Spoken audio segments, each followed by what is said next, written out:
네, 가성비를 앞세운 다이소가 연매출 4조 클럽을 눈앞에 두고 있습니다. 다이소는 화장품과 의류, 건강기능식품으로 상품군을 확대하면서 불황에 더 강한 모습을 보이고 있는데요.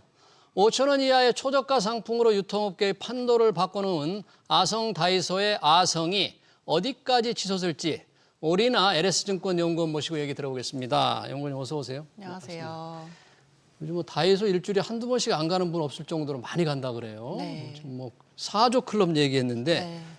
이미 뭐 4조는 올해 확실히 좀 넘을 것도 같습니다. 작년 실적 보니까 요즘 매출 동향이 어떻습니까? 네, 지지난주죠. 이제 연간 실적 발표가 됐고요. 예. 그래서 2024년도 기준으로 지금 매출액은 약 15%가량 증가한 3.9조 원 정도를 기록을 했고 예. 영업이익은 3,700억 원대를 기록해서 예. 지금 영업이익률로 봤을 때에는 한 9.3% 수준을 기록했습니다. 예. 이게 얼마나 좀 큰 숫자인지 일단은 영업이익률이 네. 9.9%를 넘었다. 유통업계가 상대적으로 유통업계 영업이익률이 좀 낮은 3%. 편인데. 맞습니다. 네. 그래서 뭐 요즘에 두 자릿수 성장하고 있는 올리브영이 한 12% 수준 영업이익률 기록을 하고 있고 올리브영. 네, 예. 그리고 이제 백화점의 영업이익률이 최근에는 한 5%대로 떨어진 상황이고요. 예. 그리고 뭐 이마트가 운영하고 있는 노브랜드 전문점, 어떻게 보면 다이소랑 약간 비슷한 성격의 전문점이죠.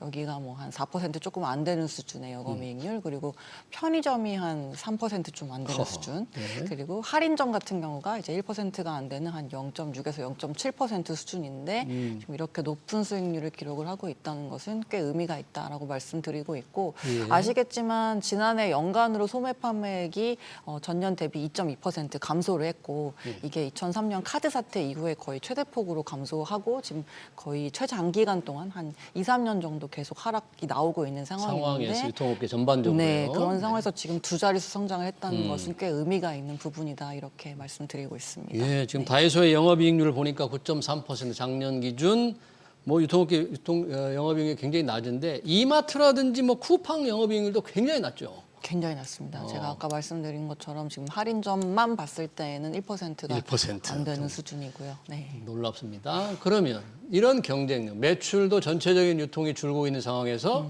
14%나 늘어나고 영업이익률도 9%가 넘는 이런 경쟁력의 비결은 어디 있다고 봐야 돼요? 아무래도 지금 초저가를 선호하는 상황 때문에 이쪽으로 좀 수요가 몰리고 있다 저희가 이렇게 평가할 수 있을 것 같고요. 그리고 워낙에 지금 소비재 유행 주기가 굉장히 단축이 되고 있습니다. 유행 주기요? 네, 아시겠지만 개인이 소비하는 콘텐츠가 굉장히 범람을 하고 있고요. 그래서 실제로 유튜브가 2017년에 딱 한 번 하루에 올라오는 이제 콘텐츠 양에 대해서 언급한 적이 있었는데 하루에 올라오는 거를 다 보려면 82년 정도가 걸리는 수준으로 그렇게 많은 콘텐츠가 지금 생산이 되고 있거든요. 그렇다 보니까 과거처럼 대형 히트 상품이 나와서 이게 쭉 스테디셀러로 가는 게 아니라 그때그때 유행하는 거 위주로 굉장히 짧게 소비가 이루어지고 있다 이렇게 말씀을 드리고 있습니다. 그렇다 보니까 최근에 유통업체들도 팝업 스토어 같은 거 통해서 좀 옷을 자주 갈아입는 게 이제 그런 맥락이라고 말씀을 드리고요. 예. 근데 다이소가 의외로 신상품이 한 달에 600개 정도씩 나오거든요. 600개나 네. 새로운 네. 상품이. 그리고 이제 저희가 좀 피부로 와닿게 말씀드리면 편의점 기준으로 봤을 때 일주일에 한 50개에서 100개 정도 신상품이 나오니까요. 예. 그거 대비해서도 훨씬 더 많이 나오고 있다. 그만큼 집객에 있어서 좀 매력도를 많이 가지고 있다. 이렇게 말씀을 드리고 있습니다. 그래서 일단 기본적으로 가격이 저렴한 데다가 이제 또 지속적으로 소비자를 유입시킬 수 있는 그런 매력도 같이 겸비하고 있는 게 최근 다이소 인기의 저희가 비결이다 이렇게 해석하고 있습니다. 네, 이 다이소 인기의 비결, 새롭게 유행주의가 그렇게 빠른 거를 타고 즉각 대응을 하면서 이끌어가는 셈인데 특히 뭐 화장품, 네. 굉장한 또 의류, 네. 선풍적인 인기를 좀 끌었다면서요? 네, 어떤 네. 화장품, 어떤 의류들인데 이렇게 좋은 반응을 얻었어요? 일단 화장품 같은 경우는 이게 올리브영에서 똑같이 판매하고 있는 제품인데 이제 좀 용기라든지 이런 것들을 더 간편하고 싸게 만들어서 용기 같은 그쵸. 걸? 사실 화장품의 내용물보다는 용기의 원가가 더 비싸고 그런 것 같아요. 예, 비중이 크거든요. 그래서 올리브영에서는 뭐 플라스틱이나 유리 용기에 판매되던 거를 다이소에서는 조금 더 소용량으로 해서 이렇게 찢어 쓰는 파우치 형태로 뭐 3,000원, 5,000원에 맞춰서 판매한다든지 쓰는 데는 아무 문제 없잖아요. 없죠. 네. 그런 식으로 해서 이제 판매량이 급증을 했고, 그래서 실제로 지난해 같은 경우에는 화장품 매출액이 이제 144% 증가했으니까 2.4배 정도 증가를 한 거고요. 예. 그래서 다이소 같은 경우도 기존에 생활용품이나 이런 것들 위주로 가던 게 최근에는 고관여 상품인 뭐 화장품이나 패션이나 이쪽을 좀 강화를 하고 있는 추세입니다. 그래서 의류 같은 경우도 뭐 작년부터 해서 5,000원짜리 후리스, 그러니까 어떻게 보면 유니클로가 대표적으로 많이 이제 팔았고 인기가 많았던 품목 중에 하나가 후리스 자켓이었는데 이런 게 5,000원에 나오고요. 그리고 재킷. 네, 최근에도 이제 뭐 냉감 셔츠나 아니면 티셔츠나 양말 같은 저희가 기존의 백화점이나 뭐 여러 유명 채널에서 볼 수 있었던 그런 브랜드 제품을 3,000원 내지는 5,000원 수준으로 이제 구매를 할 수 있다 보니 다들 지갑이 좀 얇아진 상황에서 지금 금리도 굉장히 높아지고 있고 또 높아져 있는 상태고 물가도 굉장히 올라 있다 보니까 그런 것들이 좀 수요를 흡수를 하고 있는 상황입니다. 그래서 지금 보시면 최근에 계속 건기식, 뭐 영양제, 뭐 화장품 이런 식으로 뭔가 뭐 기사상으로 계속 회자가 언론에 될 수 있을 만한 그런 좀 아이템들을 지속적으로 신규 입점을 시키면서 어떻게 보면 마케팅 효과도 같이 누리고 있다 이렇게 해석할 수 있겠습니다. 근데 영양제 같이 건강에 중요한 영향을 미치는 영양제도 다이소에서 산다. 왠지 조금 꺼릴 것 같은데 그렇지 않나요? 근데 이제 사실 실제로 제조를 하는 업체들 같은 경우는 뭐 저희가 일반 보는 제약사나 아니면은 그런 걸 건기식 제조업체들이랑 똑같은 회사들이 제조를 하고 있다 보니까 품질에는 뭐 문제가 없다라고 다들 이제 인식하고 구매를 하시는 것 같고, 그리고 또 이게 용량 자체가 뭐 저희가 원래 영양제 같은 거 한 통 사면은 대부분 다 못 먹고 그렇죠. 버리는 경우가 많잖아요. 그렇잖아요. 예, 근데 네. 이제 소용량으로 좀 나오다 보니까 이제 그런 것들이 좀 매력을 끌고 있다 이렇게 보고 있습니다. 자, 가격이 대부분 뭐 1,000원이라고 하지만 3,000원, 이제 5,000원, 5,000원 이하가 많잖아요. 네네. 이렇게 5,000원 이하로 싸게 유지할 수 있는 가격 정책. 그러면서도 뭐 품질에 대해서는 평이 다를 수는 있지만 다이소 주장으로는 뭐 품질에 다른 데서 파는 것과 결코 뒤지지 않는다 이렇게 주장을 하는데 네네네네네. 그게 가능한 이유가 뭡니까? 일단은 제조업체하고 협상을 해서 기본 좀 다이소가 판매하고 있는 가격대가 500원, 1,000원, 2,000원, 3,000원, 5,000원 이렇게 구성이 되어 있다 보니까 여기에 이제 원가를 조정해서 가격을 좀 맞추는 형식으로 가고 있고요. 그러니까 앞서 말씀드린 것처럼 화장품 이것을 우리 다이소에 입점을 시키고 싶은데 5,000원 단가에 맞추려면 용기를 바꿔야 되고 예, 뭐 용량을 좀 적게 해야 되고 이런 식으로 조정을 하는 거고요.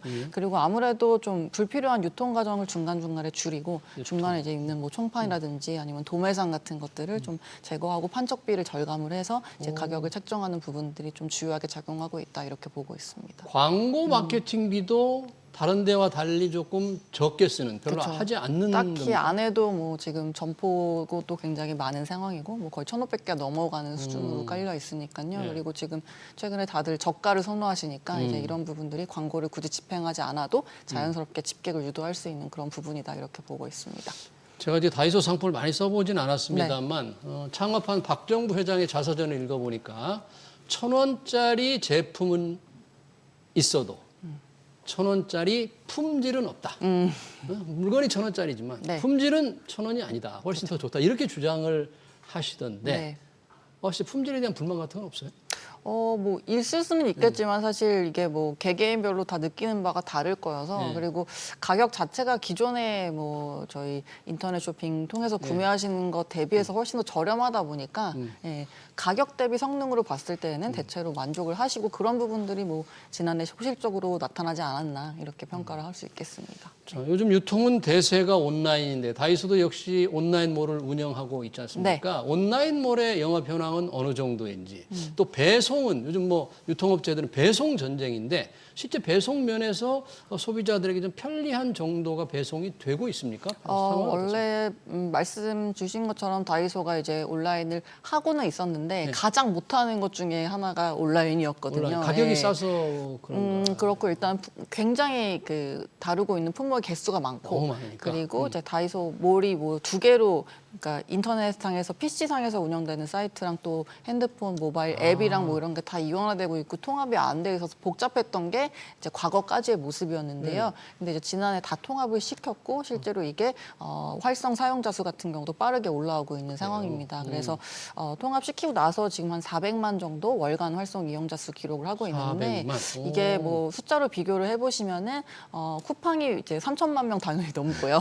네. 네, 그 다음이 이제 알리익스프레스하고 테무 같은 중국 업체들이 지난해 좀 공세를 많이 펼치면서 2등, 3등까지 올라왔고 그리고 올해 이제 네이버가 플러스 스토어라고 따로 네이버 쇼핑 전용 앱을 런칭했는데 이제 그게 한 300만 수준에서 왔다 갔다 하고 있다 보니까요. 그거 대비해서는 좀 높은 수준이고 지난 3월 같은 경우도 역대 최대 이제 수를 기록을 했습니다. 그래서 이렇게 많은 사용자가 유입이 되고 있다 보니까 배송도 많이 강화를 하려고 하는 모습이고요. 네, 배송은 이제 어느 정도예요? 뭐 휴일 배송 같은 거 맞습니다. 가능해요? 네, 가능합니다. 그래서 그래요? 지금 뭐 오늘 배송, 휴일 배송, 그다음에 2길 배송 이렇게 도입을 하고 있는데 네. 이제 2길 배송하고 휴일 배송 같은 경우는 물류센터에서 지금 물건이 배송이 되고 있고요. 그리고 이제 오늘 배송 같은 경우 점포에서 직접 출고가 되고 있어서 저희 뭐 퀵커머스라고 하죠. 이제 오토바이 통해서 이제 바로 점포에서 바로 출발하는 그런 제품들 배송해주고 있는 상황입니다. 그래서 아무래도 시커머스 업체들이 좀 품질이나 안정성 때문에 약간 숨고르기를 올해 들어서는 하고 있는 상황인데 이제 그 틈을 타서 좀 지금의 추세를 이어 나가고자 여러 가지로 전략을 강화하고 있는 모습이 보여지고 있다 이렇게 보고 있습니다. 이 다이소의 초저가 상품으로 경쟁력을 높이는데 그것 때문에 피해를 보는 타격을 받는 유통업체 특별히 좀 생각나는 곳이 있습니다. 사실 할인점이랑 가장 이제 할인점. 맞닿아 있는 부분 그리고 또 올리브영 같은 경우가 올리브영? 저희가 올리브영을 뭐 좋아하고 선호하고 또 개인의 그런 취향 같은 것들을 잘 받아내는 그런 색깔을 가지고 있는 채널이긴 하지만 어쨌든 같은 브랜드나 뭐 비슷한 성능을 가진 것 대비해서 가격이 조금 더 다이소 대비 비싸긴 하니까요. 그래서 그런 부분들이 좀 어떻게 보면 경쟁이라고 볼 수 있는 내용일 것 같고 그리고 아무래도 시커머스 업체들이 작년부터 해서 그리고 또 앞으로 관세 정책 때문에 미국으로 좀 중국의 물건들을 보내기가 어려워진 상황에서 이제 쌓여 있는 재고들을 좀 어떻게 보면 처리하기가 좀 용이한 국가 중에 하나가 우리나라여서 이제 그런 것들이 좀 물량 공세가 올해 나올 것 같거든요. 쏟아져 들어올 수 있다. 근데 그런 걸로 비교했을 때 사실 안정성 측면에서는 좀 다이소는 직접 소싱하고 또 갖고 오다 보니까 이제 그런 부분이 상대적으로 시커머스 업체들한테는 좀 위협이 될 수 있겠다 이렇게 보고 있습니다. 올리브영 뭐 긴장을 하겠네요. 자, 이 다이소가 이렇게 연매출 4조 클럽을 눈앞에 두고 있다는 얘기는 그렇게 매출이 급격히 늘어난다는 얘기인데 그러면 거기에 물건을 납품하는 기업들은 덩달아 좀 좋을 텐데 다이소 자체는 지금 비상장이잖아요. 네네, 이것 맞습니다. 때문에 다이소가 잘 돼서 입점하는 그 업체들은 오히려 주가가 올라간다는데 그런 네. 혜택을 보는 것은 또 어디예요? 일단 기본적으로 VT가 그동안에 사실 가장 VT. VT라고 이제 리들샷이라는 미들샵. 네. 이게 바르면 따가워서 이렇게 피부에 약간 미세하게 구멍을 내서 그 안으로 화장품을 침투시켜서 효과를 극대화한다라는 이제 그 포인트를 가지고 있는 그 상장사였군요. 네, 그렇죠. 뷰티라는 회사인데 이제 여기가 다이소에 찢어 쓰는 파우치 형태로 3,000원, 5,000원짜리 불티나게 팔리고 막 품절 대란이 되면서 주가가 좋았었고요.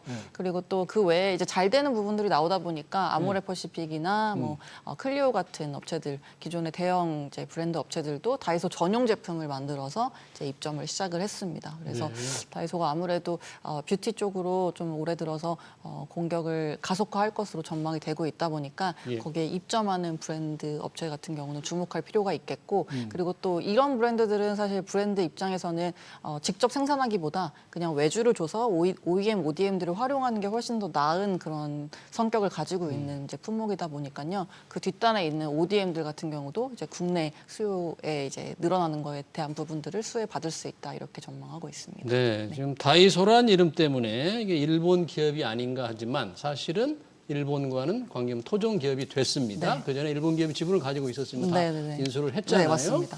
그런데 비상장되는데 혹시 뭐 상장의 계획은 있습니까, 다이소가?